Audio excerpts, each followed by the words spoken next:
राधा वल्लभ श्री हरिवंश। राधा वल्लभ श्री हरिवंश। राधा वल्लभ श्री हरिवंश। राधा वल्लभ श्री हरिवंश। वृंदावनेश्वरी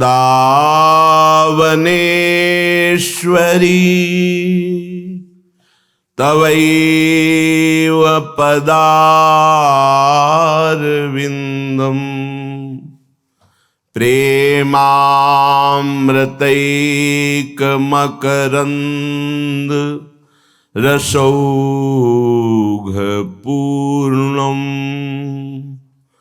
हृद्यर्पितं मधुपते स्मरतापमुग्रं निर्वापयत् परम शीतलमाश्रयामि। निर्वापयत् परम शीतलमाश्रयामि। जोरी विचित्र बनाई रीमाई काहू मन के हरन को। काहू मन के हरन को। जोरी विचित्र बनाई रीमाई काहू मन के हरन को। चितवत दृष्टि तरत नहीं इत उत मन बच क्रम याही संग भरन को। मन बच क्रम याही संग भरन को। ज्यों घन दामिनी संग रहित नित बिछुरत नाहिन और बरन को। बिछुरत नाहिन और बरन को। श्री हरिदास के स्वामी श्यामा कुंज बिहारी। श्यामा कुंज बिहारी नाटरन को। जोरी विचित्र बनाई रीमाई काहू मन के हरन को। राधा राधा राधा राधा।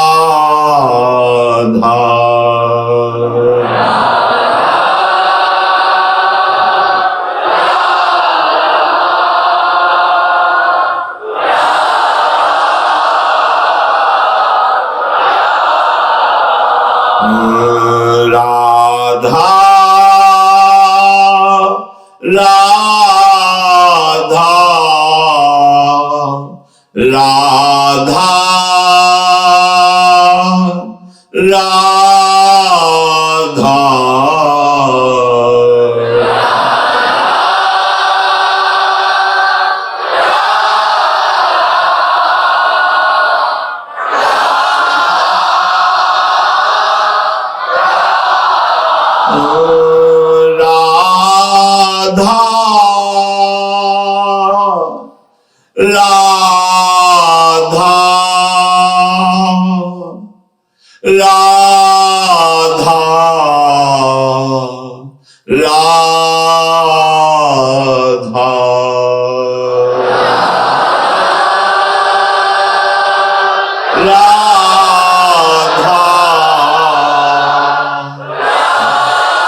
राधा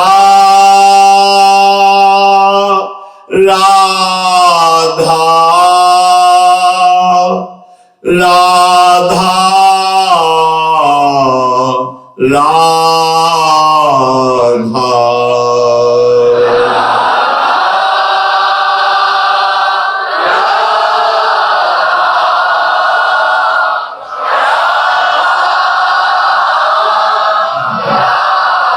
श्री राधा वल्लभ लाल की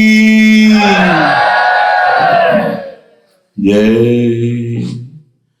परम सच्चिदानंद घन प्रेमानंद स्वरूप नवनिभृत निकुंज महामहिम परम पावन श्री वृंदावन धाम, श्री वृंदावन धाम के लाडिले युगल चंद प्राणाराध्य श्री प्रिया प्रीतम जो समस्त हित परिकर निज परिकर इस संसार समुद्र से पार होना बहुत कठिन है, क्योंकि भगवती माया का ऐसा आकर्षण है कि एक क्षण में हम सत ज्ञान भूल जाते हैं। असत अज्ञान का ऐसा साम्राज्य सा छाया हुआ है, सत संकल्प करते हैं कि आज के बाद हम ऐसा नहीं करेंगे, पर विवश होकर के फिर माया हमसे वैसा ही करा देती है जो नहीं करना चाहिए। उसके लिए हमें अध्यात्म बल की आवश्यकता है। अध्यात्म बल बड़े कृपा पात्रों के हृदय में जागृत होता है। कृपा हमारे ऊपर है, पात्र हमें बनना है। कृपा ना होती तो मनुष्य देह न मिलता, साधु संग न मिलता, धाम आने को न मिलता, नाम लीला रूप प्रभु के सिद्धांत ये सुनने को न मिलता। कृपा तो है, अब हमें कृपा पात्र बनना है, तभी वो प्रेमामृत रस हमारे हृदय में आएगा। कृपा पात्र उपासक एकमात्र अपने आराध्य देव के चिंतन का ही महत्व रखता है। उपासक के अंदर ये प्रश्न नहीं आना चाहिए कि हमें 6 महीना 1 वर्ष हो गए नाम जप करते हुए, कोई हमें परिवर्तन तो नहीं दिखाई दे रहा। 1 महीना अगर हम नाम जप कर रहे हैं या 1 वर्ष नाम जप कर रहे हैं तो ये सत चिंतन है। सत चिंतन कभी व्यर्थ नहीं होता। तुम्हें पता नहीं है कि तुम्हारे कितने अशुभों का नाश कर चुका है नाम, यदि वास्तविक आप जप रहे हैं। संचित कर्मों को पहले भस्म करता है नाम। इसीलिए नवीन उपासक को ये अनुभव नहीं होता कि नाम का फल क्या है, क्या आनंद है, क्या दुख मिटता है। इसलिए प्रार्थना है आप अपने अज्ञान के कारण कहीं नाम जपना ना छोड़ दे कि जब से नाम शुरू किया हमें कोई लाभ नहीं दिखाई दे रहा, हमें नौकरी नहीं मिल रही, हमारा काम नहीं बन रहा, हमारे दुख नहीं मिट रहे और दुख बढ़ रहे हैं। ऐसा आपको माया अनुभव कराएगी। पर आपको दृढ़ विश्वास रखना है सदगुरुदेव के वचनों में, शास्त्र वचनों में, संत वाणी में। इसी विश्वास के सहारे हम अध्यात्म बल से युक्त हो जाते हैं। नहीं तो जब हम नाम जप करते हैं तो सबसे पहला काम नाम का होता है गोदाम में आग लगाना। जो हमारे संचित कर्मों का शुभ अशुभ गोदाम है उसको भस्म करता है। अब ये बात पता नहीं है तो वो वर्तमान में तत्काल फल देखना चाहता है कि हम नाम जप किए तो हमारी सारी कामनाओं की पूर्णता हो ही जानी चाहिए। नहीं, नाम जप का फल क्या हुआ, वो ऐसा सोचता है। पर ऐसा नहीं है। नाम जप सबसे पहले अशुभों का नाश करता है, फिर शुभ फंसाने वाले जो होते हैं वो उनका भी नाश कर देता है। इसके बाद क्रियमाण पूरा परम पवित्र करके भगवद अर्पित कराता है, प्रारब्ध भोगने की सामर्थ्य देता है। फिर आनंद का ऐसा उन्माद होता है, आनंद की ऐसी उत्तम अवस्था होती है जो वाणी से वर्णन नहीं की जा सकती। आप धैर्यवान बने, उत्साह पूर्वक नाम का जप, नाम का कीर्तन, नाम का चिंतन करें, परिणाम बहुत मंगलमय होगा। थोड़ा धीरज रखें, थोड़ा विश्वास करें। न एक एक नाम आपको उठा रहा है, अभी आपको समझ में नहीं आएगा। जब आपके पाप नष्ट हो जाएंगे, हृदय निर्मल होने लगेगा, तब आपको समझ में आएगा। धाम आने को मिला है, सत्संग मिला है, ये बहुत अहेतुकी कृपा है। आपको कृपा का परिचय तब लगता है जब आपकी कामना पूर्ण हो, आपको भोग मनोअनुकूल मिल जाएं, आपकी उन्नति संसार में हो, तो आप उसे समझते हैं कृपा। अगर प्रतिकूलता हुई, उन्नति ना हुई, हम जो चाहते हैं वो ना हुआ, तो हम समझते हैं कि कोई फल नहीं। इसी को अज्ञान कहते हैं, यही अविद्या है। इसीलिए दंभ और पाखंड में हम फंस जाते हैं। हम सत्य वस्तु को ना जानने वाले अपने जीवन को बर्बाद कर देते हैं। दंभ और पाखंड का आश्रय लेकर हम कामनाओं की पूर्ति के चक्कर में जो हमारा आत्मस्वरूप है, जो हमारा लक्ष्य था भगवत प्राप्ति, महासुख, हम उससे वंचित हो जाते हैं। श्रीपाद प्रबोधानंद जी महाराज कह रहे हैं, वृंदावनम शीतलमिंदु वृंदा नंदामृतस्यंदन चंद्रिकांतः तत्प्राप्य मंदा उरुताप कंदात भवाब्धि मुक्ता भजतासु कृष्णम। हे भाई, इस जगत में तो एक प्राकृतिक चंद्रमा उदय होता है और प्राकृतिक अमृत की किरणें प्रकृति में डाल करके जीवों के प्राणों का पोषण करता है।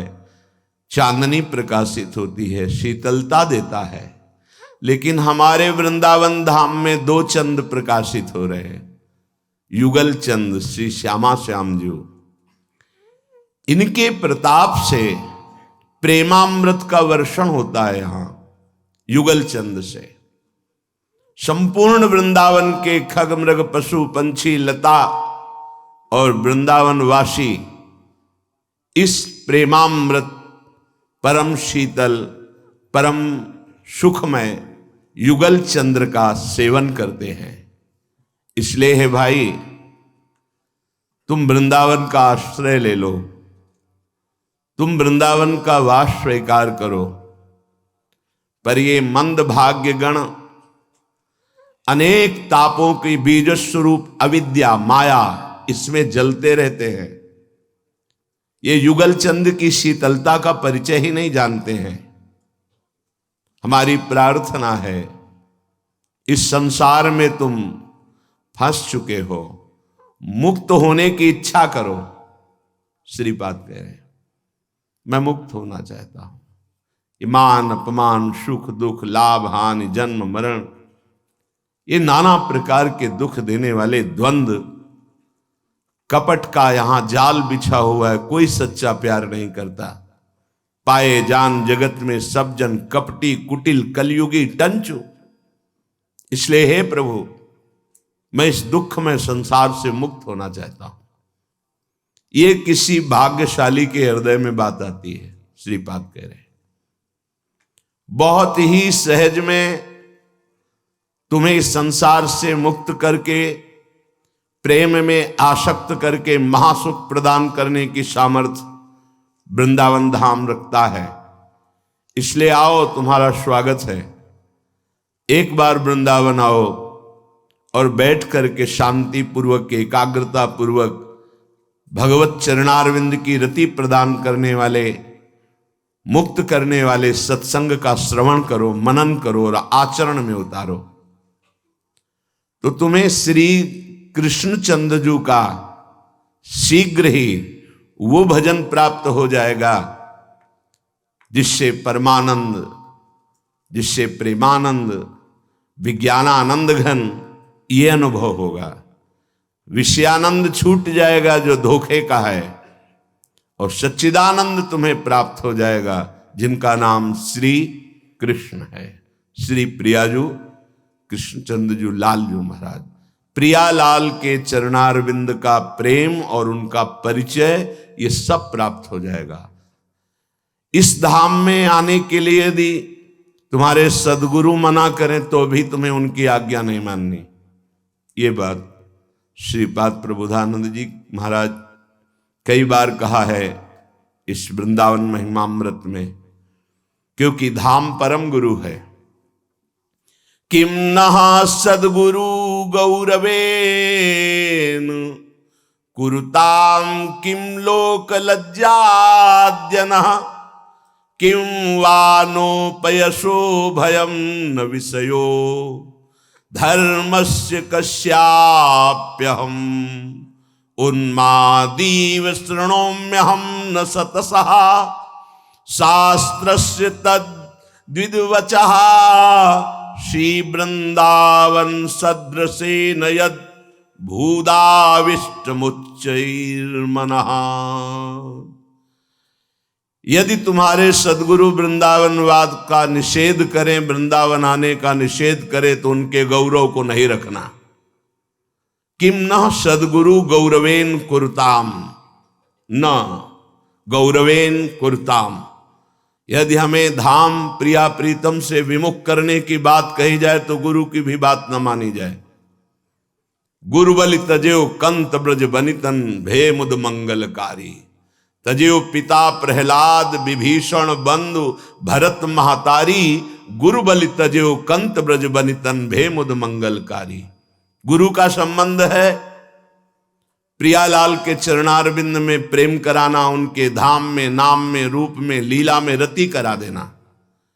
यदि ऐसा नहीं, धाम से विमुख, नाम से विमुख, रूप लीला चिंतन से विमुख, तो बोले किम न सदगुरु गौरवे न कुरुताम।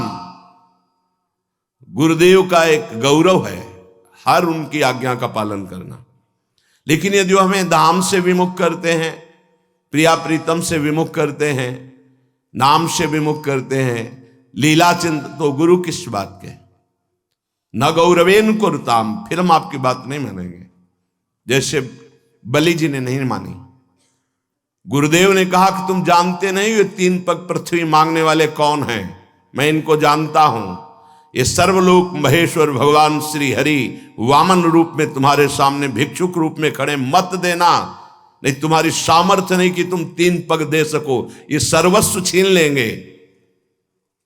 तब उन्होंने कहा गुरुदेव यदि ये भगवान भिक्षुक बन करके आए हैं तब तो जरूर देंगे हम, क्योंकि इन्हीं के लिए तो आप है, इन्हीं के लिए यज्ञ है, इन्हीं के लिए मेरा जीवन है। प्रहलाद जी के ये पौत्र है, कैसे धोखा खा सकते हैं? इतने बड़े महाभागवत के बेटे हैं, ये धोखा नहीं खा सकते। गुरुदेव ने कहा मैं शाप देता हूं, यदि मेरी आज्ञा का पालन नहीं करोगे अवश्य दे दीजिए, मैं शिरोधार्य करता हूं, जा स्त्री भ्रष्ट हो जा। स्वीकार कर लिया, लेकिन गुरु की आज्ञा का पालन नहीं किया। क्या कि भगवान को दान नहीं देना है, 3 पग पृथ्वी का संकल्प किया। गुरुदेव सर्वज्ञ थे, जानते थे भगवान शुक्राचार्य जी कि ये कौन है। वैसा ही हुआ। आखिर में बलि को बांध दिया भगवान ने और कहा बड़ा दानी बनता था, गुरु के भी वचन नहीं माने। अब बोल तीसरा पग कहां रखूं, क्योंकि 2 में ही समस्त ब्रह्मांडों को नाप लिया। बलि जी ने हाथ जोड़कर कहा प्रभु अभी तो हमने प्रणाम भी नहीं किया आपको, हाथ बंधे हुए हैं, नहीं तो हाथ जोड़कर पहले आपके चरणों में माथा रखता। आपने 2 पग में हमारी संपत्ति नापी, तीसरा पग हमारे ऊपर रखिए माथे पर, क्योंकि अभी संपत्तिवान बकाया है। तनिक भी रोष नहीं, भगवान बिक गए। आज भी रसातल में, सुतल लोक में बलि के दरवाजे पर खड़े हुए वामन रूप से हैं, सुरक्षा, स्वयं सुरक्षा कर रहे हैं। किम न सदगुरु गौरवेन कुरुताम। एक जगह केवल ये बात कही गई कि आप न मानिए। क्या? भगवान के चरणारविंद की प्रीति के मार्ग में हमने गुरुदेव का वर्ण किया है। वो यदि धाम वास के लिए, धाम आने के लिए भगवान की प्रियता के मार्ग को रोकते तो गुरु किस बात के? तो कह रहे किम न सदगुरु गौरवेन कुरुताम, क्योंकि सदगुरु भगवत प्रीति प्रदान करने वाले मार्ग के दाता हैं। यदि वो ऐसा नहीं करते तो फिर वो हमारे सदगुरु नहीं है। डरना नहीं चाहिए, ध्यान रखना। भगवान की प्राप्ति के लिए सदगुरु का वर्ण है ग्रीवा झुका करके उनकी आज्ञा में प्राण समर्पित करना, शास्त्र की आज्ञा है। पर वो किस लिए? भगवान की प्राप्ति के लिए। अगर वो हमको फिर प्रपंच का जाल फैलाकर फंसाते हैं तो हमारे सदगुरु नहीं हो सकते। सदगुरु तो माया मुक्त करते हैं। सदगुरु तो हर एक वही बात कहेंगे जिससे तुम्हें भगवत प्राप्ति हो। इसीलिए कह रहे किम न सदगुरु गौरवेन कुरुताम। तुम्हें अपने ऐसे, सदगुरु शब्द लिखा है, केवल गुरु ही नहीं लिखा। गुरु जो उपदेश कर दे, अब तुम नरक जाओ स्वर्ग जाओ तुम्हारे ऊपर। सदगुरु जो हाथ पकड़कर प्रिया प्रीतम से मिला दे, यदि वो प्रिया प्रीतम से विमुख, धाम से विमुख, ऐसा कुछ, तो हम उनकी बात को नहीं मानते हैं। श्रीपाद ऐसा आज्ञा कर रहे हैं। किम लोक लज्जाद्य न, अगर हमारी भगवत प्राप्ति में लोक लज्जा बाधा पहुंचा रही है, लोग क्या कह रहे हैं, समाज क्या कह रही है, अब हमको नहीं देखना।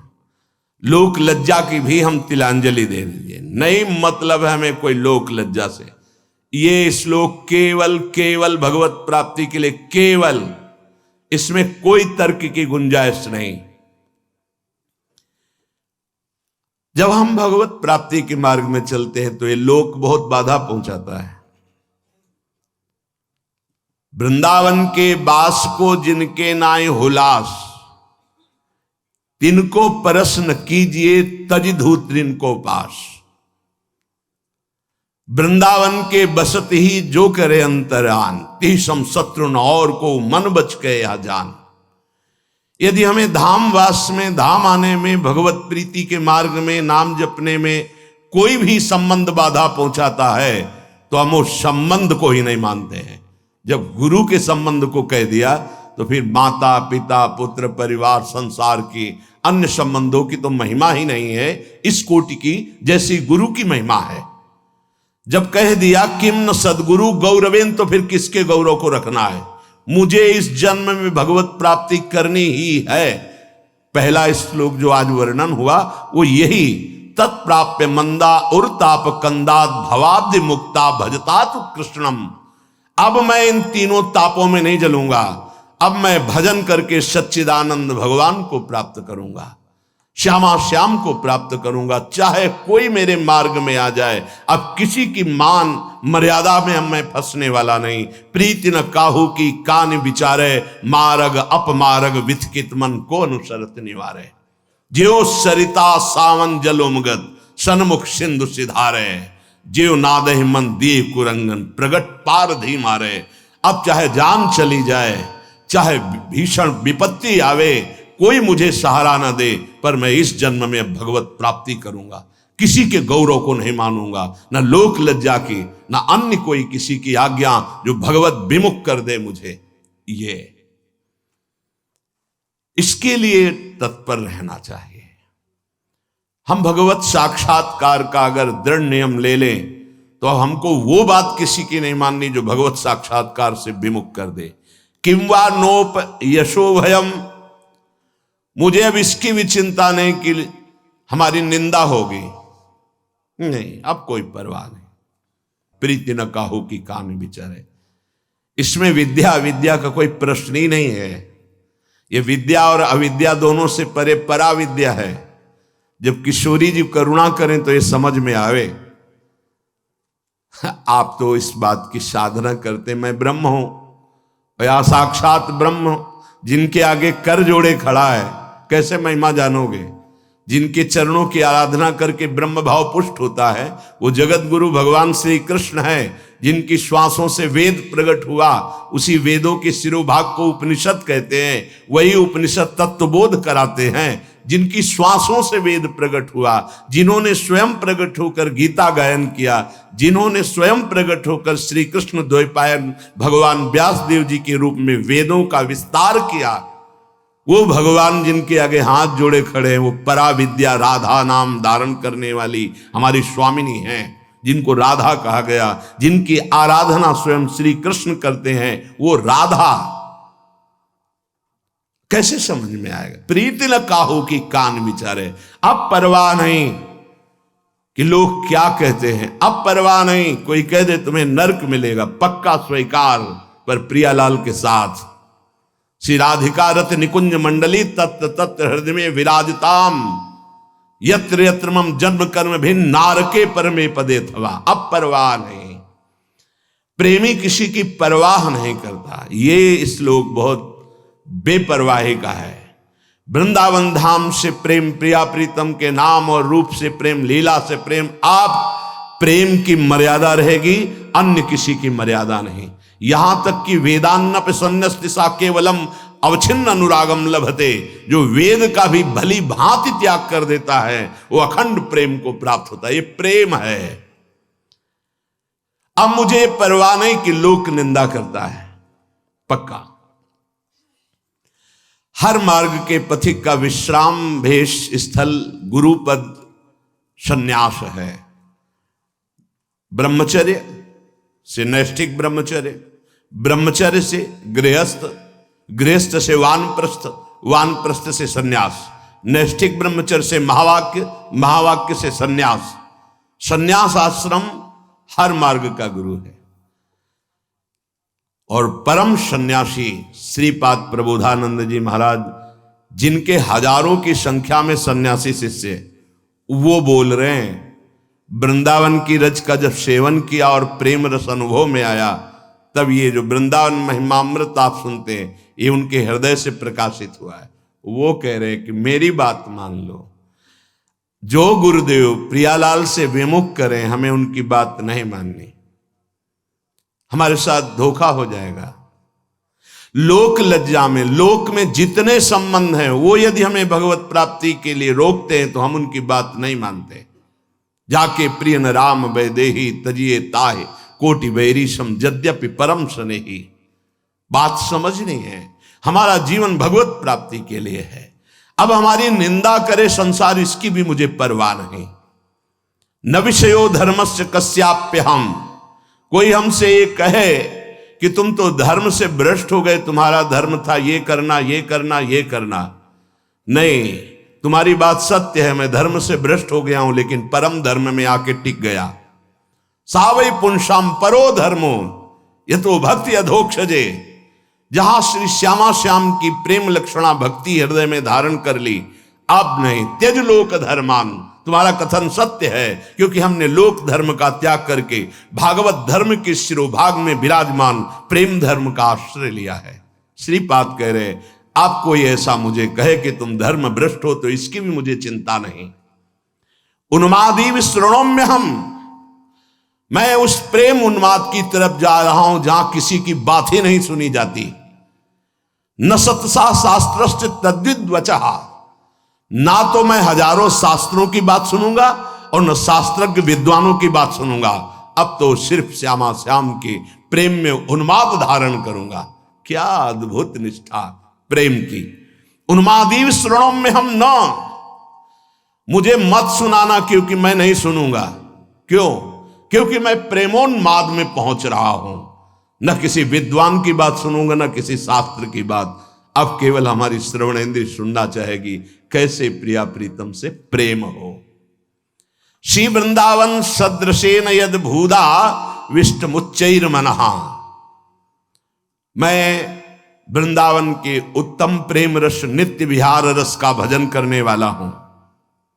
मेरा मन प्रियाजू की कृपा से इस प्रेम रस में आविष्ट हो गया है।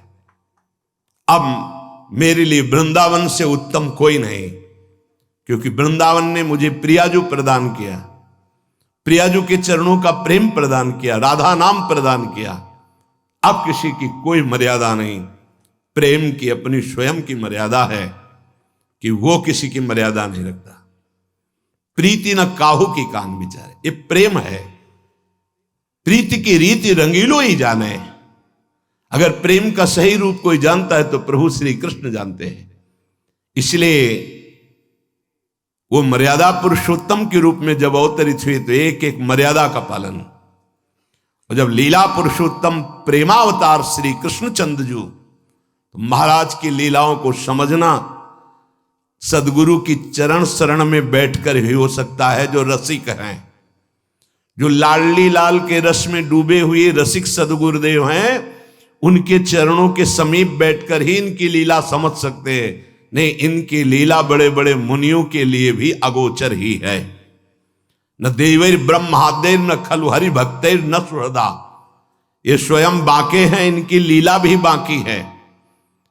ये बाके की बाकी लीला को जिसका कहीं कुछ बाकी नहीं रह गया वही समझ सकता है। कोई भी चाह, कोई भी लालसा यदि बाकी है तो बाके की लीला को नहीं समझ सकता। जिसका हृदय समस्त कामनाओं से, इच्छाओं से रहित हो चुका है और प्रेम रस का रसिक हो गया है, वो इनकी लीलाओं को जानता है। श्रीपाद कह रहे, ये मैंने इसलिए कहा कि मेरा मन श्यामा श्याम के प्रेम में अब प्रवेश कर गया है और ये प्रेम पंचम पुरुषार्थ है।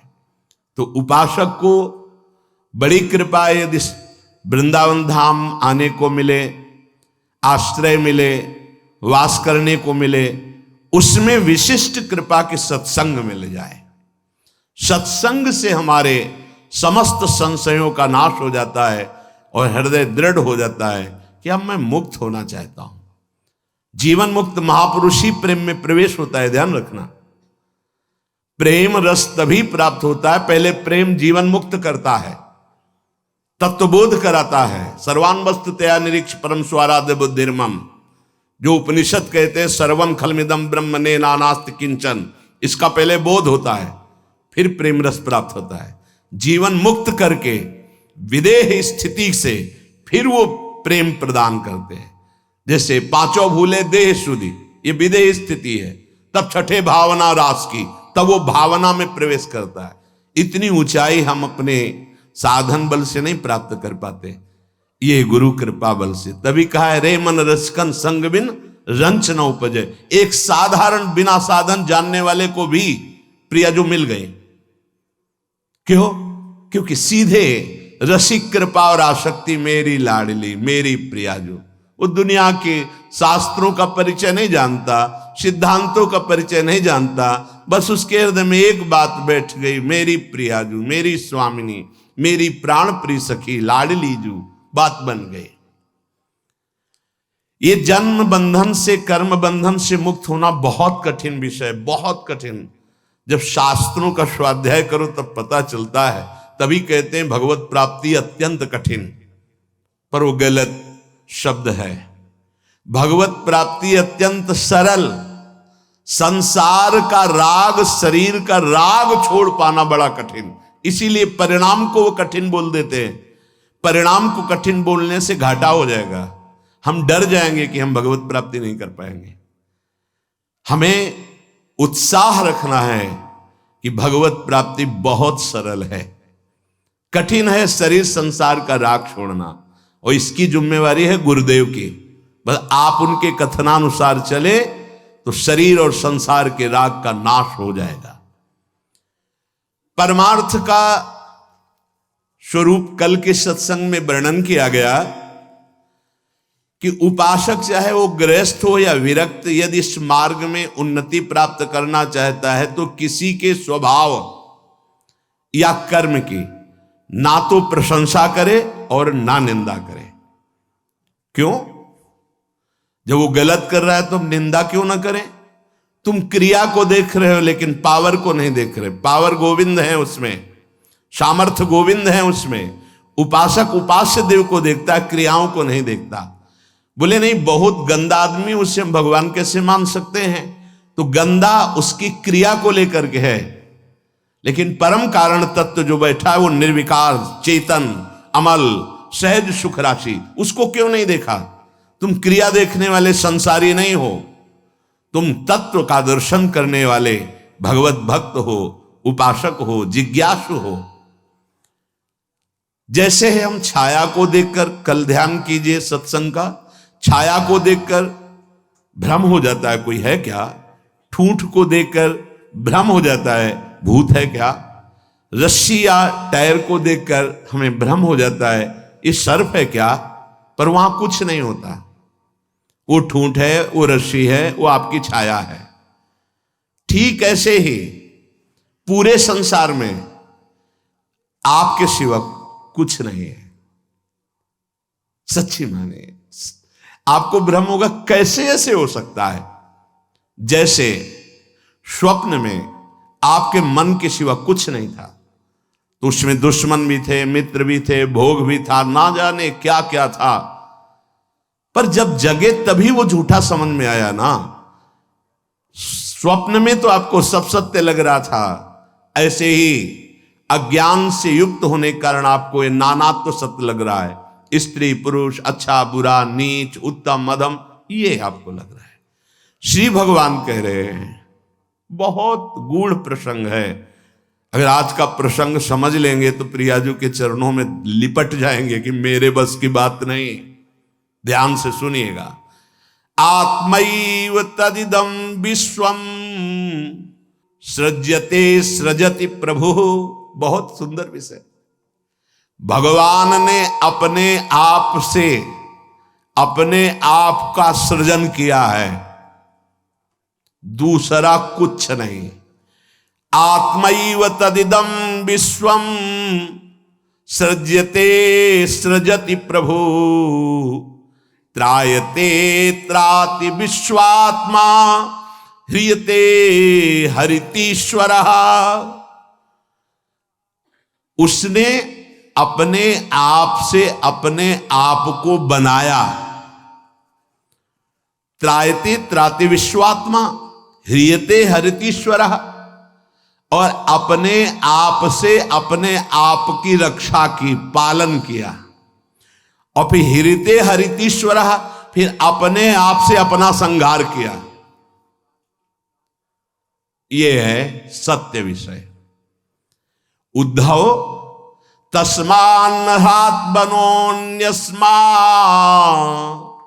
दन्यो भावो निरूपितः निरूपितेयं त्रिविधा निर्मूला भातिरात्मनि इदं गुणमयं विद्धि त्रिविधं मायया कृतम्।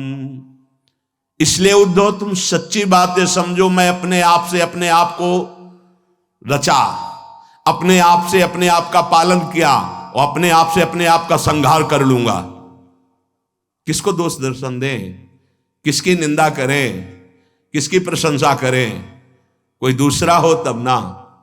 अब कह रहे हैं, हां, जिनको ज्ञान दृष्टि नहीं प्राप्त हुई है, व्यवहार दृष्टि प्राप्त हुई है, वो ये बात ना समझकर भिन्न देखते हैं। ये अच्छा, ये बुरा, ये स्त्री, ये पुरुष, ये जड़, ये चैतन्य, आदि आदि। उद्धव, ज्ञान दृष्टि के अतिरिक्त मेरे इस रहस्य को किसी और दृष्टि से नहीं जाना जा सकता। जो कुछ भी तुम्हें दिखाई दे रहा है, प्रतीत हो रहा है, तुम्हारे चिंतन में आ रहा है, ये केवल मैं ही मैं हूं। देखो, पीछे मन को लगाने की दो युक्तियां बताई गई थी। आपका मन जहां जहां जा रहा है वहां भगवान देखने की चेष्टा करे। वो वस्तु, वो व्यक्ति, वो पदार्थ, वो श्री भगवान ही हैं। क्योंकि जब पहले सृष्टि नहीं थी तो श्री भगवान थे। भगवान ने अपने आप में सृष्टि रची तो सब कुछ भगवान है, और जब समेट लेंगे तो केवल भगवान बचेंगे। तो जहां जहां मन जाए, जिस वस्तु व्यक्ति स्थान में, उस श्री भगवान को देखिए कि ये वस्तु, ये व्यक्ति, ये स्थान मेरे आराध्य देव बने हुए। दूसरी बात कही गई थी, जहां जहां मन जाए वहां से हटा के अपने लक्ष्य में लगाइए। बार बार मन को ऐसा करने से वो मन लक्ष्य में लग जाएगा, स्थिर हो जाएगा। अनिर्वचनीय मैं ही सब रूपों में स्वयं विराजमान हूं।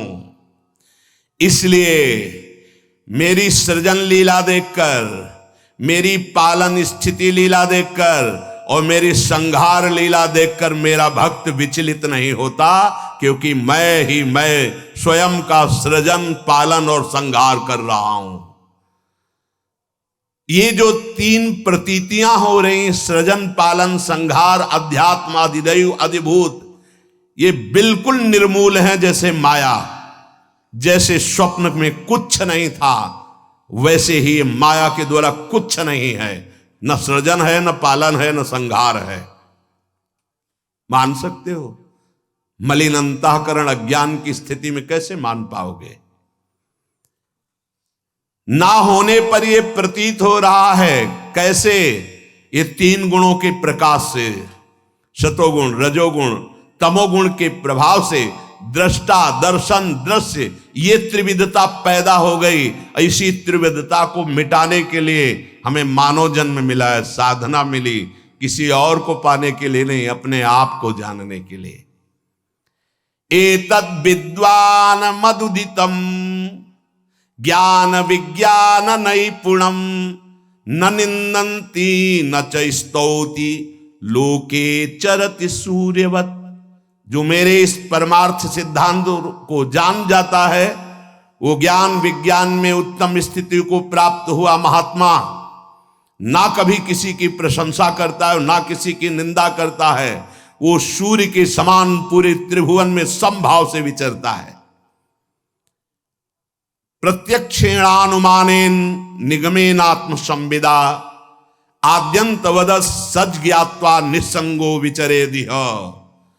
इसलिए मेरा भक्त प्रत्यक्ष से, अनुमान से, शास्त्र से, आत्मानुभूति से, महापुरुषों से वो ये जान चुका है कि ये माया का त्रिविध खेल चल रहा है, सतोगुणी, रजोगुणी, तमोगुणी, पालन, सृजन, संहार। इसलिए वो सबसे असंग हो जाता है। ये स्थूल सूक्ष्म कारण तीनों लोग असंग होकर के वो अपने आप में तृप्त रहता है।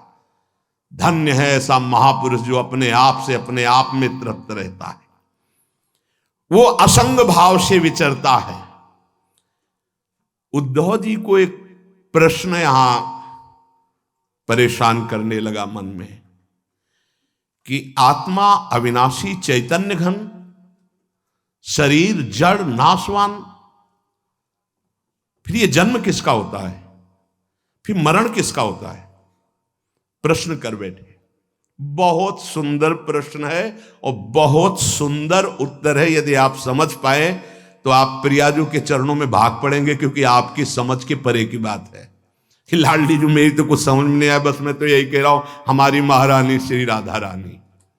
इसलिए थोड़ा धूप का ताप लगे ना तो वृक्ष की छाया अच्छी लगती है। देखो, संसार से मुक्त होने के लिए ये बहुत जोर का प्रश्न है। उद्धव जी ने कहा, नैवात्मनो न देहस्य संसृतिर्दृष्ट दृश्ययो अनात्मस्व दृशोरीस कस्य स्युदुपलभ्यते। प्रभु, ये चर्चा आपको मिलेगी नहीं प्राय, क्योंकि कथन और श्रवण के लिए स्थान की भी जरूरत होती है। तो यह श्रीधाम वृंदावन और यहां व्यक्त अव्यक्त बड़े बड़े महापुरुष पधारे हुए हैं। तुम्हारी दृष्टि नहीं है तो तुम्हें व्यक्ति समझ में आएगा। जहां भगवत शास्त्रों का सत्संग होता है, वहां सनक सनंदन सनातन सनत कुमार श्री हनुमान जी महाराज, बड़े बड़े महाभागवत पधारते हैं, और उन्हीं के सानिध्य से समझ में आ सकता है। ये विशुद्ध भागवत परमार्थ मार्ग है। उद्धव जी ने पूछा कि भगवान, ये जो आत्मा है ये दृष्टा है, और शरीर जो है ये दृश्य है। आत्मा स्वयं प्रकाश है और देह जड़ है। ऐसी स्थिति में ये जन्म मरण किसका होता है? आत्मा का जन्म मरण हो नहीं सकता, क्योंकि ये स्वयं प्रकाश है। और जड़ शरीर का हो नहीं सकता, क्योंकि नाशवान विकारी है, ये तो यही नष्ट हो जाता है। महाराज ये मरता कौन है और जन्मता कौन है? ना आत्मा और ना शरीर। अगर ये शरीर जन्मता मरता है तो शरीर को नष्ट करने के बाद फिर अब जन्म मरण खत्म हो जाना चाहिए, पर फिर शरीर मिलता है। आत्मा को हो नहीं सकता, क्योंकि स्वयं प्रकाश निर्विकार चैतन्य घन। तो ये होता किसको है जन्म मरण? इसका होना उपलब्ध है कि होता है जन्म मरण, तब ये होता किससे है भगवान? हे जगत गुरु, आप हमारे संशय की निवृत्ति करें। आत्मा व्ययो गुण शुद्धा स्वयं ज्योतिरनावृता अग्निवद्दारुवच्चिदेहा कस्य संस्कृति। नाथ, आपकी कृपा से इतना तो पता चला है कि आत्म तत्व अविनाशी है, प्राकृत अप्राकृत गुणों से रहित है, शुद्ध स्वयं प्रकाश है, कोई भी आवरण उसे ढक नहीं सकता। शरीर विनाशी है, साकार है, अशुद्ध है, आत्मा से प्रकाशित है और आवृत है माया के गुणों से। प्रभु, आत्मा तेज स्वरूप प्रकाशवान, शरीर काठ की तरह अचेतन, फिर ये जन्म मृत्यु संसार किसको प्राप्त होता है? कौन है जो बार बार जन्मता है मरता है? श्री भगवान वाच यावद्देहेन्द्री प्राणै रात्मनः सन्निकर्षणम संसारा फलवास्तावद पार्थो अविवेकिनः। भगवान श्री कृष्ण ने कहा, प्रिय उद्धव, बहुत तुमने विशुद्ध परमार्थ के स्वरूप का प्रश्न किया है। यद्यपि इस संसार का ज्ञान में कोई अस्तित्व नहीं है, अज्ञान के कारण यह भास रहा है, पर ध्यान देने योग्य बात, जब तक ये देह का अभिमानी है, मैं स्त्री मैं पुरुष, मैं ये देख रहा हूं, मैं खा रहा हूं, मैं बोल रहा हूं, इंद्रियों का अभिमानी है, प्राणों का अभिमानी है, तब तक आत्मस्वरूप जो निर्विकार सच्चिदानंदमय है, इस भ्रांति के कारण बार बार जन्म और मरण को प्राप्त होता रहता है। यद्यपि ना उसका कभी जन्म होता है ना मरण होता है, फिर भी भ्रांति, ये भ्रांति स्वप्न की तरह है। अर्थे हृद्यमाने पी संस्कृतिर न निवर्तते ध्यायतो विषयानस्य स्वप्ने नर्थागमो यथा।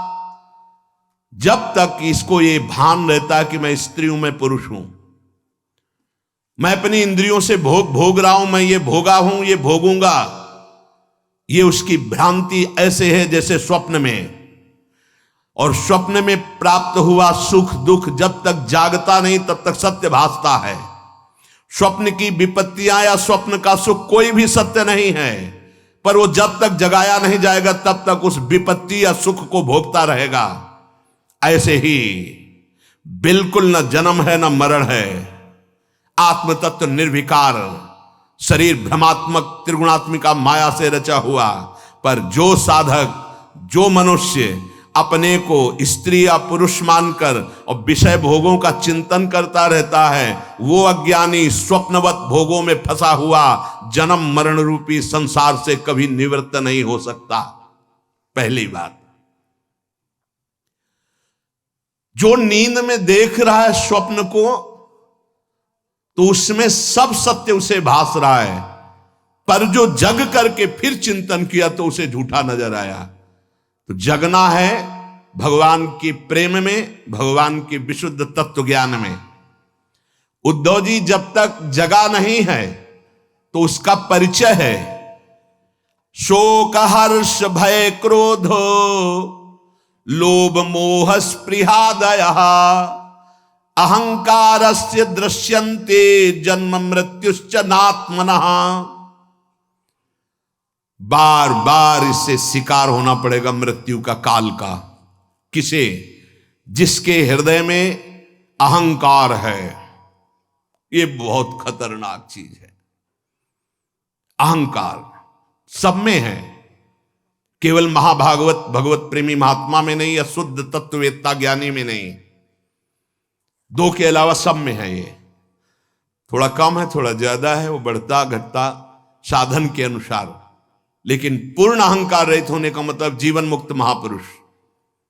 अहंकार किसी एक वृत्ति में नहीं है, हर वृत्ति में है, सोच में है, शरीर में है, इंद्रियों में है, अंतःकरण में, स्वभाव में, सबका मूल अहंकार। ये स्वभाव अहंकार से युक्त हो गया। मेरा मन, मेरी बुद्धि, मेरा चित्त, मैं ये करता, मैं ये भोगता, ये पूरा अंतःकरण अहंकार। मैं ये देख सकता हूं, मैं बोल सकता हूं, मैं सुन सकता हूं, मैं तुम्हारे मन की बात जान सकता हूं, ये सब अहंकार। शरीर, मैं स्त्री, मैं पुरुष, मैं गोरा, मैं जवान, मैं विद्वान, मैं धनवान, में बड़ी बाढ़ है अहंकार की। इसी के कारण शोक हर्ष भय क्रोध लोभ मोह स्पृहा दया, शोक होना, हर्ष होना, भय होना, क्रोध होना, काम होना, लोभ होना, मोह होना, स्पृहा होना, जिसके अंदर यह है उसे जन्म मृत्यु चक्र से कोई नहीं छुड़ा सकता। भगवान कह रहे वो मृत्यु का बार बार शिकार होगा, काल उसे मारेगा। जिसके अंदर अहंकार है, शोक है, हर्ष है, भय है, क्रोध है, काम है, लोभ है, मोह है, स्पृहा है। आत्मा से इनका कोई संबंध नहीं है। देहिंद्री प्राण मनोभिमानो जीवोंतरात्मा गुण कर्म मूर्ति सूत्रम महानित्युरुदेव गीता संसार आधावति काल तंत्र अमृतमय है। देह अभिमान, इंद्रिय अभिमान, प्राण मैं बलवान, मन अभिमान, इनमें जो स्थित है अपने स्वरूप को भूल करके, वो अभिमानी बार बार जन्म और मरण लेता, बार बार जन्म मरण को स्वीकार करता है। वो अपने स्वरूप को नहीं जानता, इसीलिए उसका नाम जीव रख दिया गया। ये जो जन्म मरण होता है सूक्ष्माति सूक्ष्म शरीर का होता है, सूक्ष्म शरीर का। अब हमें जानना होगा, जिसे लिंग शरीर कहते हैं, वही बार बार सूक्ष्म शरीर को शास्त्रीय भाषा में लिंग शरीर कहते हैं। वही देहाभिमानी उसी शरीर को लेकर बार बार नर्क, स्वर्ग, अपवर्ग, अन्य योनियों में, मानव देह में वही आता है। अब ये समझना होगा सूक्ष्म शरीर क्या है जो बार बार जन्म लेता है। पहले साधन चतुष्टय के बिना अपने को समझ पाना बहुत कठिन है। साधन चतुष्टय किसे कहते हैं? मतलब ये चार साधन जब जिसके हृदय में जागृत होते हैं, वो भगवत प्राप्ति या मोक्ष पद का अधिकारी हो जाता है। फिर स्थूल सूक्ष्म कारण शरीर की जानकारी करते हैं। ये हमारे कपड़े हैं ना कि मैं हूं। बहुत सुंदर अध्यात्म की चर्चा है, भगवान की कृपा होगी तो आप समझ पाएंगे। और इसका समझने का तात्पर्य है कि भगवान की तरफ दौड़ पड़ना। आदौ नित्या नित्य वस्तु विवेकः परिगण्यते, पहला साधन। सत्य वस्तु क्या है, असत्य क्या है, पहला है, इसकी अभी व्याख्या करेंगे। दूसरा, इहा मूत्र फल भोगो विरागस तदनंतरम, इस लोक और परलोक के समस्त भोगों से वैराग्य हो जाना। तीसरा, शम दमादि षटक संपत्तिर, शम दम उपरति तितिक्षा श्रद्धा समाधान, ये 6 संपत्ति साधु के पास होती। साधु का मतलब भेष से नहीं है, जो भगवत प्राप्ति करना चाहता है। शम दम उपरति तितिक्षा श्रद्धा समाधान, ये 6 संपत्तिवान होता है उपासक। चौथा, मुमुक्षुत्व मिति स्फुटम, अब इस जन्म में मुझे मुक्त होना है माया से, ये प्रबल इच्छा। ये 4 साधन है आत्मस्वरूप में स्थित होने के लिए, भगवत प्राप्ति के लिए। अब पहला, नित्यानित्य वस्तु विवेकः परिगण्यते, पहला साधन है कि नित्य क्या है और अनित्य क्या है। तो वेदांत के अनुसार ब्रह्म सत्यम जगन मिथ्येत्येवं रूपो विनिश्चय। भक्ति के अनुसार मत्तः परतरम नान्यत किंचिदस्ति धनंजय। अगर ज्ञान मार्ग का पथिक है तो ब्रह्म सत्यम जगन मिथ्या, एकमात्र ब्रह्म सत्य है और जितना नानात्व दिखाई दे रहा है सब स्वप्न है। उमा कहूं मैं अनुभव अपना, सत हरि भजन जगत सब सपना। देखो ना, सपने का महत्व है कि जागृत का महत्व है तुम्हारे अंदर। इसीलिए जननी जनक बंद सुत दारा, तनु धन धाम सुहत परिवारा, सबकी ममता ताग बटोरी, मम पद मने बांध बरडोरी, समदर्शी इच्छा कछु नाही, हरस शोक भय नहीं मन माही। जीवन मुक्त हो गया। भक्ति मार्ग, ज्ञान मार्ग, ब्रह्म सत्यम जगन मिथ्या, संपूर्ण संसार झूठा, एकमात्र ब्रह्म सत्य है। दो पद्धति से जाना जाता है, अन्वय और व्यतिरेक। व्यतिरेक नहीं है, अन्वय है। पहले व्यतिरेक, ये जो शरीर देख रहा हूं, ये जो भोग विलासता देख रहा हूं, ये जो अच्छा बुरा जन्म मरण देख रहा हूं, ये सब मिथ्या है। फिर सत्य क्या है? ब्रह्म सत्य है। सत्य क्या है? वासुदेवा सर्वमित समात्मा सुदुर्लभा, मेरे आराध्य देव के सिवा और कुछ सत्य नहीं है। पहला, तभी वैराग्य होगा। जिन भोगों में लगे हो उसी को भगवान मान लोगे तो और भोग वृत्ति बढ़ जाएगी। ये हटना किससे है? नहीं, पहले जहां लगे हो उसे मिथ्या देखो, उससे वैराग्य करो, तब सत्य वस्तु जो जानोगे। क्या? हरि, ब्रह्म, जो भी नाम आप दो उसी एक परमात्मा तत्व के हैं। तो ब्रह्म सत्यम जगन मिथ्येत्येवं रूपो विनिश्चयः, जिसकी बुद्धि ने निश्चय कर लिया है कि एकमात्र आराध्य देव के सिवा सब झूठा, सारे रिश्ते नाते, सारी भोग विलासिता ये स्वाप्निक है, सत्य है तो सच्चिदानंद प्रभु सत्य है। ये पहला साधन। नित्यानित्य वस्तु का विवेक। नित्य क्या है? प्रभु ब्रह्म। अनित्य क्या है? उसके सिवा सब। इसीलिए बहुत कठिन पड़ता है, गुरु कृपा से ही ये बात समझ में आती है। दूसरा है इहामूत्र फल भोगो विरागस तदनंतरम। जितना भी हम देख पा रहे हैं और जितना सुन पा रहे हैं, इन सब भोगों से वैराग्य हो जाना चाहिए मुक्त होने के लिए। सुने हुए भोग, जैसे शास्त्रों में ऐसा करे तो विमान मिलेगा, अप्सरा मिलेगी, ये मिलेंगे, वो मिलेंगे, इतनी यज्ञ करने के बाद इस पद का अधिकारी होगा, इस पद का अधिकारी होगा, 100 अश्वमेध यज्ञ के बाद देवराज इंद्र पद का अधिकारी होगा, ऐसा तप करने से तप लोग जाएगा, ऐसा करने से महार लोग जाएगा, ऐसा होगा तो जन लोग, ये सब वेदों में वर्णन है।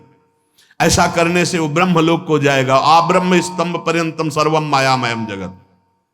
जिस उपासक को ये बात समझ में आ गई, इष्ट के सिवा कुछ नहीं, न इस लोक के भोगों में राग, न परलोक के सुने हुए भोगों में राग, उस परम वैरागी को दूसरा साधन प्राप्त हो जाता है, जो दर्शन और श्रवणादि के द्वारा देह से लेकर ब्रह्मलोक पर्यंत संपूर्ण अनित्य भोग पदार्थों का घृणा बुद्धि से त्याग कर चुका है। नारायण स्वामी, ब्रह्मादि के भोग सब विषम लागत ताई, नारायण ब्रज चंद की लगन लगी जाए।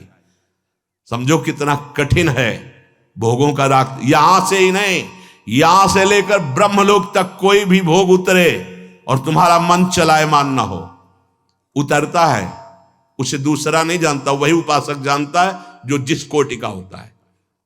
जैसे आप मृत्यु लोक के भोगों पर विजय प्राप्त कर लिए तो आपके पास अप्सरा आएंगे, आपके पास दैवी आकर्षण आएगा, आपको ऐसा आएगा जैसे स्वप्न में आता है। बैठे बैठे एकांत सेवन कर रहे हैं, आपके सामने वो दृश्य उपस्थित है, चिल्ला पड़े, नहीं प्रियाजू, हे करुणामयी स्वामिनी, ये मेरा मन कहां खत्म दृश्य, आगे बढ़ो। हर लोक का भोग आएगा, हर लोक की आकर्षणकारी वृत्तियां आएंगी। बोले हमारे सामने तो नहीं आती, 100 ग्राम बर्फी में तो मन चलायमान हो गया, तुम्हारे सामने स्वर्ग का भोग आवे है। यहां का साधारण पांच भौतिक शरीर तो तुम्हें गिरा दिया तो तुम्हारे सामने अप्सरा आएगी। भले समझो, यहां लाख 10 लाख करोड़ का आदि तो तुम्हें गिरा दिए तो तुम्हारे पास सिद्धियां आएंगी। समझो, जब इस लोक के किसी भी भोग का आकर्षण उपासक के अंदर नहीं रहता, तब दैवी आकर्षण उपस्थित होता है। पूज्यपाद उड़िया बाबा के पास ऐसी देव सुंदरियां स्वर्ण की थालों में विभिन्न प्रकार के खाद्य पदार्थ लेकर, और बाबा मुझे स्वीकार करो, भोग स्वीकार करो, भाग पड़े बाबा। और जब भागे बहुत और अंदर से पुकारा गुरुदेव, तब पीछे मुड़ के देखा कुछ नहीं, दैवी सब। उनको बड़ा आनंद आया कि चलो भयभीत हो गए, कम से कम राग तो नहीं हुआ, आगे बढ़े। इस लोक में जो दर्शन किया, श्रवण किया, परलोक की जो बातें श्रवण करी, कहीं भी कोई आसक्ति नहीं, घृणा बुद्धि से कि सब माया में जादू का तमाशा है, सत्य है तो प्रियालाल सत्य है, प्रभु सत्य है, उसे वैरागी कहते हैं। दूसरा साधन। तीसरा बहुत जोर की संपत्ति है, यह साधक की संपत्ति है। बोले शम दमादि षटक संपत्ति है। पहला शम, बार बार जो इंद्रियों में विषयों का आकर्षण आता है उसमें दोष दृष्टि होना, कुछ नहीं। कौन सा ऐसा द्वार है जहां से अमृत निकलता है? कौन सा ऐसा भोग है जो हमें परम सुख प्रदान कर सकता है? बार बार दोष दृष्टि, और उसका चित्त विरक्त हो गया है, चित्त, और अपने लक्ष्य पे स्थित हो गया है, उसे शम कहते हैं। चित्त को ही संकल्प विकल्प करने के कारण मन कहते हैं। जिसका मन अपने आराध्य देव में आसक्त हो गया है, कोई भोग उसे विचलित नहीं करता है, वो पहला संपत्तिवान है। शम रूपी संपत्ति उसको प्राप्त हो चुकी है। दूसरा, विषयेभ्यः परावर्त्य स्थापनम स्व स्व गोलके उभयेषा इंद्रियाणाम सा दमः परिकीर्तितः। बिना किसी भोग का अवलंबन लिए हुए हर इंद्रिय अपनी अपनी जगह अंतर्मुख। नेत्र खुले हैं पर केवल लक्ष्य दिखाई दे रहा है, कान हैं पर उसे केवल अपने आराध्य देव की बात, मंत्र, नाम सुनाई दे रहा है। हर इंद्रिय अपने गोलकों में स्थित होकर अंतर्मुख हो गई है। अभी हमारी हर इंद्रिय बहिर्मुख है। ज्ञानेंद्रियां और कर्मेंद्रियां दोनों को साधक ने खींच लिया है और खींच करके अपने स्थानों पर स्थित कर दिया है, उसे दम कहलाता है। वो उपासक दम संपत्तिवान है, अपनी 10 इंद्रियों को अधीन कर लिया है। क्यों?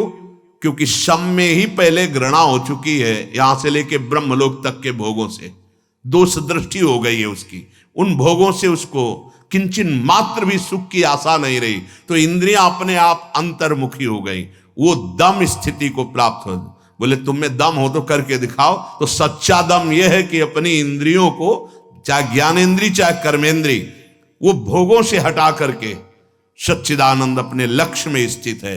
वृत्ति का बिल्कुल बाह्य न होना, किसी भी बाह्य विषय से आकर्षित न होना, इसी का नाम उपरति है। कई बार चर्चा की है। पहले शम दम उपरति। भोगों की लालसा है पर मैं भोगूंगा नहीं, क्योंकि भगवत प्राप्ति करना इसे त्याग कहते हैं। यहीं से शांति शुरू हो जाती है। त्यागात् शांतिरंतरम, ये पहला त्याग। दूसरा, भोगों की उपस्थिति होने पर ये भोग सुख देंगे, ये भाव ही खत्म हो चुका है अंदर से, उसे वैरागी कहते हैं। तीसरा, ये भोग है ऐसी वृत्ति ही खत्म हो चुकी, उसका नाम उपरति है। सम दम उपरति। सम अपने चित्त का, अपने मन का आराध्य देव में स्थित हो जाना, कहीं आकर्षित ना होना। दम अपनी 10 इंद्रियों को निज गोलकों में स्थित करके अंतर्मुख कर लेना। उपरति, किंचन मात्र त्रिभुवन में कोई भोग सामग्री भी है ऐसा भान न रह जाना, उसे उपरति कहते हैं। अब तितिक्षा, सहनम सर्व दुखानां प्रतिकार पूर्वकम चिंता विलाप रहितम सा तितिक्षा निगद्यते। उपासक को जो तितिक्षु है, सहनशील, सबसे बड़ा पहला लक्षण है महात्मा का, चाहे वह गृहस्थ हो चाहे विरक्त हो, भगवत मार्ग के पथिक का। तितिक्षवः, भगवान कपिल देव जी ने कहा। फिर कहा कारुणिका सुहृदा सर्वभूताना। आगे बात अलग है। पहला है तितिक्षवः। किसे कैसे हैं तितिक्षवा? बोले सहनम सर्व दुखानाम, समस्त दुखों को बिना प्रतिकार किए हुए सह जाना। कोई निंदा कर रहा है, कोई अपमान कर रहा है, या शरीर रोग से ग्रसित हो गया, या कुछ भी, हर दुख को सहना, अपनी दिनचर्या में फर्क नहीं पड़ने वाला। सच्ची बात समझना। एक संत को देखा तो वो एक करवा रखते थे और उसमें पंजीरी रखते, सेनपुर में, जिसमें बाबा सरकार मग्नानंद सरस्वती जी रहते थे, पास में ही था, वो उनका आश्रम था। वो 4 घंटे गंगा जी में खड़े होकर के मंत्र जाप करते थे। अलग अलग संतों की दिनचर्या होती है। तो कछुआ ने काट लिया। अब रोज खड़े होना, कोई औषधि नहीं, प्रतिकार नहीं उसका, तो वहां सड़न पैदा हो गई और पूरा पैर पक गया। अब उनसे जब औषधि के लिए कहा जाता तो वो मना कर देते थे कि नहीं नहीं ठीक है, कोई परेशानी नहीं। सच्ची तितिक्षा ये है कि प्रतिकार किए बिना आए हुए प्रारब्ध भोग को सह जाना। जैसे पूज्य राधा बाबा फिसले खड़ाऊं से, और उस समय त्रिपुर सुंदरी का अनुष्ठान कर रहे थे और टूट गया अंग। बांस की खपाच बंधवाई, लेकिन कोई इंजेक्शन नहीं, कोई एलोपैथिक दवा नहीं। बड़ा मुक्त होना, देखा ना कितना कठिन। सहन तितिक्षवा, ये तितिक्षा शब्द ये तो शरीर का हुआ। अब सूक्ष्म शरीर, काम का वेग, क्रोध का वेग, लोभ का वेग, मोह का वेग, मद का वेग, मत्सर का वेग, बिल्कुल शांत, कोई जान नहीं सकता, अंदर ही अंदर सह गए, उसे कहते तितिक्षवा। बिना कोई प्रतिकार किए सारे कष्टों को सह जाना, सर्दी गर्मी बरसात। तो सहनम सर्व दुखाना म प्रतिकार पूर्वकम, बिना कोई प्रतिकार के आए हुए हर दुख को सह जाना, ये सहनशीलता है, ये तितिक्षा है। फिर श्रद्धा, सम दम उपरति तितिक्षा और श्रद्धा। जैसा गुरुदेव बोले बिल्कुल वैसा, बिना विचार किए वैसे का वैसा मानना। जैसा शास्त्र आज्ञा कर रहा है वैसे का वैसा मान लेना, इसे श्रद्धा कहा गया है। और श्रद्धावान लभते ज्ञानम, वही शुद्ध ज्ञान और भक्ति को प्राप्त होता है। तुम्हें लाभ दिखाई दे रहा है लेकिन गुरुदेव को हानि दिखाई दे रही, गुरुदेव की बात मानो, नहीं, जो वो कह रहे हैं हमें अक्षरशः पालन करना है। अब इसके बाद समाधान, कई बार कहा है कि चित्त का समाधान हो जाना चाहिए, साधक का समाधान के विषय में कोई प्रश्न नहीं होना चाहिए। क्या समाधान? सर्वदा स्थापनम बुद्धे शुद्धे ब्रह्मणि सर्वथा तत्समाधान मित्युक्तम न तो चित्तस्य लालनम। कह रहे हैं चित्त का दुलार करना समाधान नहीं कहलाता। आज ये खा लें, आज वो पी लें, आज ये देख लें, आज वो सुन लें, ए साधक, चित्त न तो चित्तस्य लालनम, चित्त का दुलार करने के लिए हम सब मार्ग में नहीं आए, विध्वंस करने के लिए आए। मन मांगे आज रबड़ी तो उसे नमक का घोल देना चाहिए, भगवत मार्ग में चले।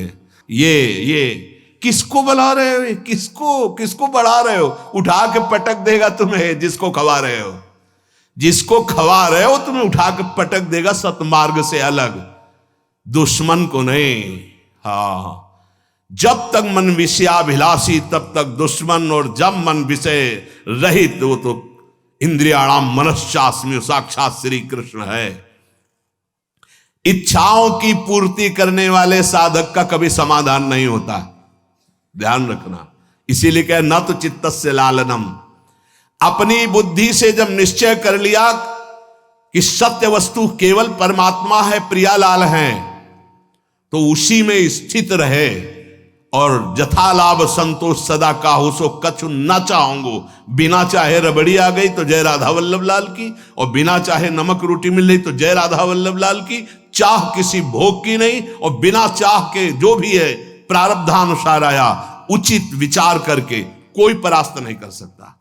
आज ऐसी कचौड़ी बननी चाहिए। अब लगे हैं हलवाई, बन रहे, खा रहे, तो बोले ना तो चित्तस्य लालनम, चित्त का समाधान नहीं हो पाएगा, भगवत प्राप्ति में बाधा पड़ जाएगी।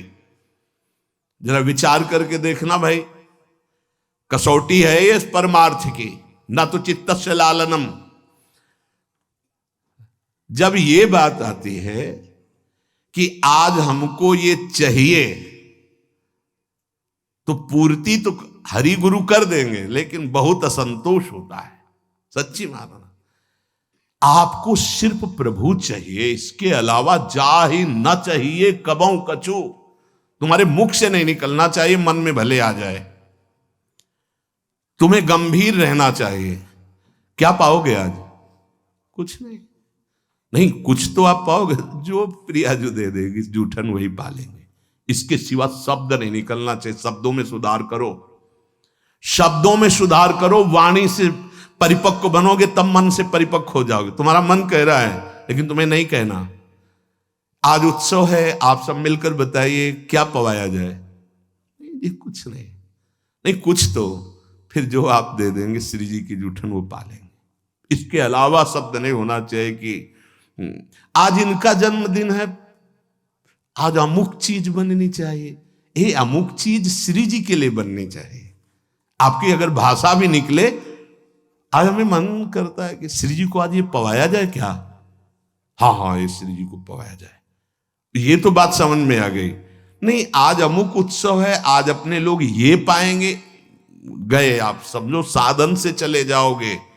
पक्का समझ लीजिए, ये चित्त का लालन करना, दुलार करना, ये बहुत हानिकारक है। ये सब इंद्रियों को फ्री कर देगा। जो हम समेटना चाहते हैं, बिखरी पर्यो मन सिमटत नहीं, इंद्र लीनो जीत सी द्रुदा जी। तो समाधान क्या है? जो गुरुदेव के द्वारा निश्चय किया गया तत्व, श्यामा श्याम, इसके सिवा हमें कुछ नहीं चाहिए। न जीवन, न मृत्यु, न सुख, न दुख, न लाभ, न हानि। जैसी भी परिस्थिति आएगी उसको सबको सहेंगे। बस यही हम कहेंगे कि हमें श्यामा श्याम चाहिए, इसके अलावा कुछ नहीं। आपको क्या पसंद है? राधा नाम। नहीं वैसे ना, ऐसे ना वैसे। आपको क्या चाहिए? श्री जी की दास्ता। आप अकेले रहते हैं? नहीं, श्री जी के साथ रहते हैं। हर उत्तर आपका अध्यात्म से जुड़ा होना चाहिए। नहीं सुनते हैं व्यवस्था आपकी ठीक नहीं है। हमारी व्यवस्था बहुत जोर की है। श्री जी के सिवा हमें और कोई व्यवस्था नहीं चाहिए। गुरुदेव ने वो व्यवस्था कर दी है, अब हमें और कोई व्यवस्था नहीं चाहिए। उत्तर आपका अध्यात्म साधक के जैसा होना चाहिए। संसारिक उत्तर नहीं होना चाहिए कि बैठ के दुखड़ा रोने लगे कि हमारी ये समस्या। हमारी साधु की हर समस्या का समाधान साधुता है। जब चित्त का समाधान हो गया तो फिर व्यवधान किसका? प्रॉब्लम उसको है जो शरीर संसार का रागी है, जो भगवत अनुरागी है। ये शब्द ही नहीं उसके जीवन में। समस्या, प्रॉब्लम, ये शब्द ही नहीं। ये वाला चिंतन नहीं रहता। उसका चिंतन हर समय सच्चिदानंद में रहता है। अब कह रहे हैं कि मुमुक्षुता ये आखिरी है संपत्ति। पहला नित्यानित्य वस्तु का विवेक, दूसरा देह से लेकर ब्रह्मलोक तक वैराग्य, तीसरा समदम उपरति तितिक्षा श्रद्धा समाधान। अब है मुमुक्षुता। ये अहंकार से लेकर देह पर्यंत ये सब अज्ञान कल्पित माया के द्वारा रचा हुआ ये मैं नहीं हूं। मैं जानना चाहता हूं कि मैं कौन हूं। इसे मुमुक्षुता कहते हैं। मैं मुक्त होना चाहता हूं। मैं अविनाशी हूं तो कैसा हूं? मैं इस विनाशी शरीर में फंस गया हूं। कोई मुझे मिले और मुझे बोध करा दे। वो जो मुमुक्षुता उसके अंदर बढ़ती, उसे मुमुक्षुता कहते हैं। जब ये चार साधन हृदय में जागृत होते हैं तब परिचय प्राप्त होता है शरीरों का। स्थूल शरीर किसे कहते हैं? ये जो आप देख रहे हैं, मज्जा स्थिमेदः पल रक्त चर्म त्यागाभयैर्धातु भिरे भिरन्वितम पदोरुवक्षो भुज पृष्ठमस्तकै रंगैरुपांगैरुपयुक्तमेतत् अहममेति प्रथमित शरीरम मोहास्पदम स्थूलमितिर्यते बुधैः। मज्जा, हड्डी, मेदा, मांस, रक्त, चर्म, त्वचा, इन 7 धातुओं से बने हुए इस ढांचे को, इसमें कहीं आप नहीं है। मज्जा, अस्थि, मेद, मांस, रक्त, चर्म, त्वचा, ये 7 धातुओं से बना हुआ यह ढांचा है जिसको मैं लेकर घूम रहे हैं। मैं गोरा, मैं काला, मैं, यही बंधन। ध्यान से सुनो। चरण, जंघा, छाती, भुजा, पीठ, मस्तक, ये अंग उपांगों से युक्त जो ढांचा है, इसमें माया के द्वारा मैं और मेरा भाव स्थित हो चुका है। इसे स्थूल शरीर कहते हैं, जो आप देख रहे हो। ये आकाश, वायु, जल, तेज, पृथ्वी, ये 5 भूतों से बना हुआ है। इसमें मज्जा, अस्थि, मेद, मांस, रक्त, चर्म, त्वचा है। इसमें चरण, जंघा, छाती, भुजा, पीठ, मस्तक आदि अंग उपांग हैं। और इसमें जो अहंकार हो गया कि मैं स्त्री, मैं पुरुष, मैं गोरा, मैं काला, मैं बलवान, मैं जवान, मैं महत्वशाली, मैं अमुक कुल का, यही तुम्हारी दुर्गति का कारण बंधन है। अहंकार स्थूल बिल्कुल अलग है, बिल्कुल एक कपड़ा है, आत्मस्वरूप नहीं है। और इसे हमने आत्मस्वरूप मान रखा है, मैं। इसी से 5 विषयों का भोग करता रहता है अहंकारी। शब्द, स्पर्श, रूप, रस, गंध। ये स्थूल शरीर मूढ़ पुरुषों को बांधे हुए है, ज्ञानियों को नहीं, प्रेमियों को नहीं। थे बचन मिथुन मुख निसरत, सुन सुन देह दसाकिन भूलो। किसी भी मार्ग के पथिक हो, पहले इससे राग अपना हटाना पड़ेगा। बिल्कुल ठसा बैठा है, मैं स्त्री, मैं पुरुष। देख लो, जब तिलक लगाते हो तो शरीर के माथे पे लगाते हो या अपने? देख लो, अपने लगाते हैं। हाँ, यही अहंकार, इसी को भूलना है। एक स्थिति ये भी आती है कि ये सब भूल जाते हैं। लिखंति भुज मूल तो न खलु शंख चक्रादिकम विचित्र हरिमंदिरम न रचयंति बालस्थले लसत तुलसी मालिकाम दधत कंठ पीठे नवा गुरुर भजन विक्रमात् को इहिते महाबुद्धया। वो ऐसी स्थिति को पहुंच गया, होश है नहीं तिलक लगाने का, कंठी बंदी की नहीं, होश है नहीं, क्योंकि शरीर ही को होश नहीं है। पर वहां तक पहुंचने के लिए लगाना है। ऐसा ना हो कि कल से लगाना बंद कर दे कि हम उस स्थिति में। हाँ नहीं, ऐसे बहुत जल्दी आज सिद्ध हो जाते। ये स्थूल शरीर का राग विषय भोगों में फंसाता है। स्थूल शरीर समझ गए? इसका राग शब्द, स्पर्श, रूप, रसगंध भोगना, ये काले सर्प से भी अधिक भयानक जहरीला है। सामने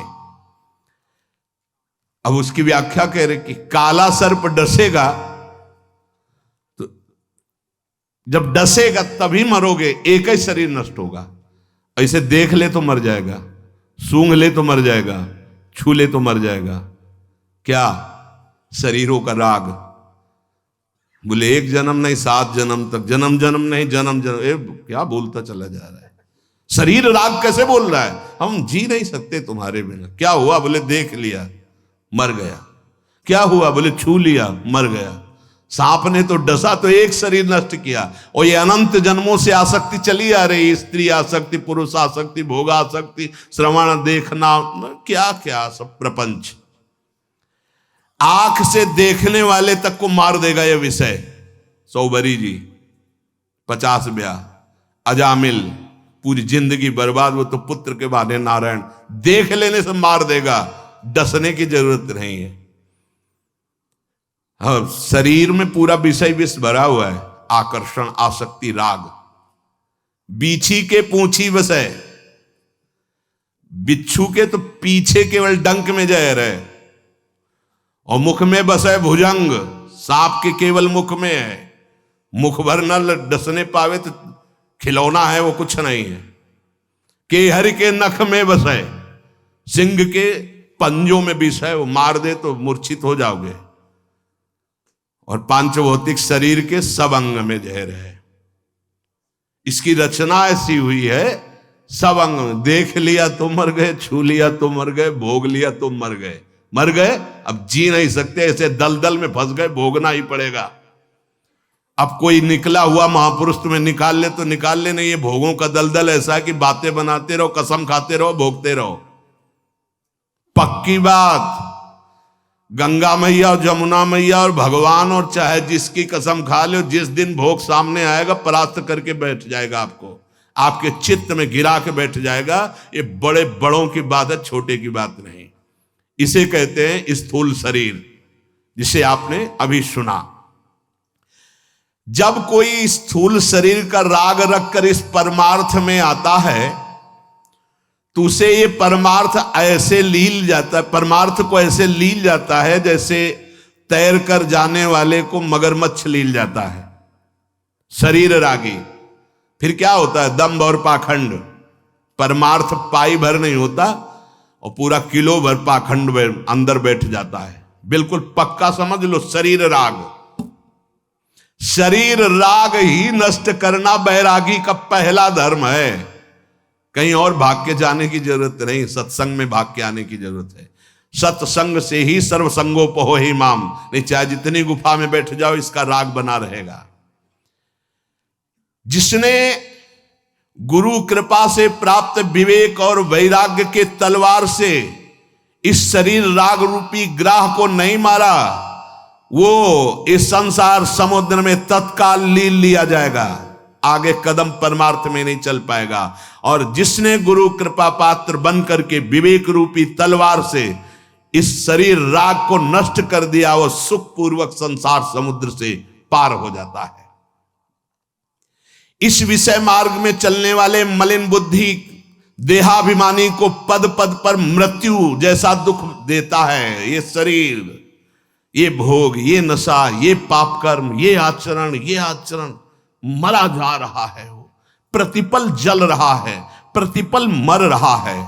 इसलिए अय उपासक, तू मोक्ष धर्मावलंबी है, मुक्त होना चाहता है इस संसार से, तो तू इस शरीर राग को पहले विष मान और विष का त्याग कर। विष को मत पी। ये तू शरीर नहीं है। ये देह अनादिकाल से हमको प्राप्त होती रही है, कभी सुअर, कभी कुत्ता, कभी, और हर देह में हम आसक्त होते रहे हैं। इस मनुष्य देह से तू अपना राग छुड़ा सकता है। जो उपासक केवल शरीर पोषण में लगा रहता है, ध्यान से सुनिए, सर्दी आई, नख से सिक तक कवर। क्या तुमने अपने को शरीर मान रखा है यार? ये देखो, अभ्यास देखो। यहां कौन सा आप लगाते हो? गरम कपड़ा सहते हो ना, शुरू से अभ्यास, यहां कोई कपड़ा नहीं बांधा तो अभ्यास आपका दृढ़ हो गया। संसारी पुरुष फंसे तो फंसे, आप बैरागी हो। जितने से शरीर आपका कांपना रुक जाए, धीरे धीरे सहना शुरू करो। फिर ऐसी सहन शक्ति लाओ कि एक अचला ओढ़कर पार कर दो। एक हमने महात्मा को चित्रकूट में देखा, बैसाख का महीना था, मंदाकिनी के त्रिकोण पर, ऐसे पत्थर पर वो लेटे थे। शाम का समय था तो युगल किशोर से कहा, ये जिंदा है या मृत? बोले जिंदा है। तो हम कहा, बैसाख का महीना और मोटा कंबल, और वहां जो बराबर नहीं था, त्रिकोण था, ऐसे था, पर ऐसे चिपके हुए थे। अब हम कहा इनके दर्शन करके जाएंगे। बोले अंदर मत जाना, विक्षेप उनको पसंद नहीं, एकदम वो एकांत प्रिय। तो हम कहा बाहर बैठे हैं, हम बाबा जी हैं, जब निकलेंगे रात्रि में। जब वो निकले, क्या उनकी गंभीरता नेत्रों की, क्या उनका वैराग्य। कुछ नहीं, बस एक कंबल, कुछ नहीं, दूसरा शरीर में कुछ नहीं, केवल कंबल ऐसे। और तेज ऐसा कि मानो भुवन भास्कर उदय हो रहे हो, शांति टपक रही थी चेहरे से। जो निकले साष्टांग दंडवत किया, महाराज जी। वो बिल्कुल नहीं देखे, वो कंबल ऐसे घसीटते हुए आगे। महाराज जी, आप जैसे गुरुजन यदि बात नहीं करेंगे तो हम जैसे नवीन साधक कैसे आगे बढ़ेंगे? महाराज जी, मैं कुछ केवल जानना चाहता हूं, परमार्थ विषय। खड़े हो गए, लौट कर देखा, एक ऐसी छोटी दीवार जैसी थी, बैठ गए तत्काल आसन पे। बोलिए। ऐसा लगा कि भगवान हम पर प्रसन्न हो गए, साधु समागम मिला। अब महाराज जी, पहला प्रश्न है कि बैसाख का महीना है, इस समय एक बनियान भी धारण करना कठिन है, आप इतना मोटा कंबल। बोले 12 महीना ओढ़ता हूं, इसका अभ्यास किया है। महाराज जी, आपके गले में कंठी, ऐसा देखने से लगता है आप वैष्णव हैं। हाँ, हमारी उपासना श्यामा श्याम की है, पर मैं वैराग्य की पुष्टता के लिए चित्रकूट में रहता हूं, ये भगवद आदेश से रहता हूं। महाराज जी, आप वहां क्यों लेटे थे? मैं विक्षेप शून्य जीवन व्यतीत करता हूं, मुझे कोई डिस्टर्ब ना करे, इसलिए वहां रहे। अब महाराज जी कोई आप अनुभव की बात बता दीजिए जिससे हम परमार्थ में पुष्ट रहें। हर समय शरीर को पवित्र रखो, इंद्रियों को पवित्र रखते हुए ही गुरुमंत्र जपना। अगर अपवित्र दशा में गुरुमंत्र जपा जाएगा तो काम आदि दोषों का वर्धन कर देगा। वो महाराज जी फिर आप भिक्षा कैसे करते हैं? एक बार चित्रकूट की गलियों में घूमता हूं, जो बुला के दे देता है पा लेता हूं, अन्यथा बिल्कुल शब्द पे शब्द उत्तर और बस चल दिए। कई बार मिले उनसे, कई बार उनसे दर्शन संभाषण हुआ, बहुत प्यार दुलार, बस एकांतिक जीवन। अगर उपासक इस स्थूल देह का दुलार करेगा तो मानो ग्राह का पोषण कर रहे हो और तुम्हें खा जाएगा, यही नष्ट कर देगा। ये स्थूल देह जन्म मरण जरा स्थूलता, नाना प्रकार के भोग, बाल्यापन जवानी बुढ़ापा, ये नाना प्रकार के दुख, ये नाना प्रकार के मान अपमान निंदा स्तुति में फंसाने वाला है, सिर्फ फंसाने वाला। अगर उपासक सावधान नहीं हुआ तो स्थूल शरीर से फंसा देगा। अब आगे वर्णन करते हैं, कल चर्चा होगी सूक्ष्म शरीर। स्थूल जब छूटता है तो यहीं रह जाता है, जिसे आप सुना बिल्कुल बेकार का है। काम बस इतना इससे कि आप भजन करके भगवत प्राप्ति कर लो, ये केवल दुर्लभ है भगवत प्राप्ति के लिए। अगर भगवत प्राप्ति नहीं हुई तो कुछ काम का नहीं, और एक क्षण में मिटिया मेट हो जाने वाला है। पर इतना भ्रम हो गया कि मैं ही हूं, ए भाई बहुत बुरा भ्रम है ये। इसी को, अरे गाल लाल नहीं है, वो बताना चाहते हैं कि अब तुम्हारा बुढ़ापा आने वाला है, फिर भी ऊपर लाल ही लगाए हैं गाल। हाँ, भौं बिगड़ी हुई है, फिर भी एक एक बाल उखड़वा के उसको सुंदर, कितने दिन रख पाओगे सुंदर? अरे असलियत में जैसे हो वैसे बने रहोगे तो वैराग्य हो जाएगा कि यार अब तो शरीर बूढ़ा हो रहा है, अब तो चलो भगवान की तरफ। लेकिन भगवान की ऐसी लीला है, दांत बिगड़ गए तो बत्तीसी लगवा ली, आंख बिगड़ गई तो ऑपरेशन करवा के शीशा लगवा लिया, भौ बिगड़ रही तो चुनवा के वो ब्यूटी पार्लर में जाके। स्त्रियों के अलग होते हैं, पुरुषों के अलग होते हैं।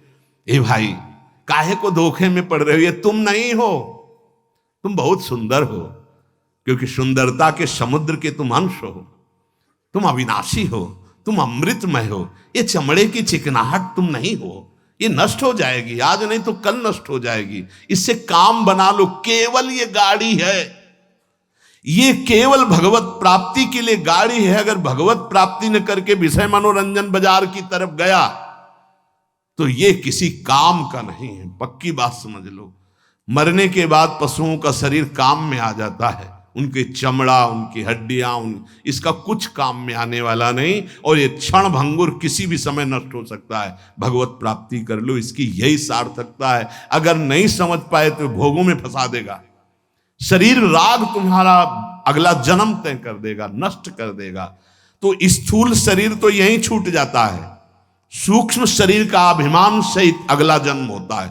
और आत्म तत्व यद्यपि ज्ञान स्वरूप है, यद्यपि कभी नहीं बंधा, पर भ्रम से सूक्ष्म शरीर पर आसक्त होने के कारण उस अजन्मा को जन्म का कष्ट होता है, उस अविनाशी को मरने का कष्ट होता है। आगे चर्चा सूक्ष्म शरीर क्या है, हम उसमें कैसे आ सकते हैं। श्री राधा वल्लभ लाल की जय।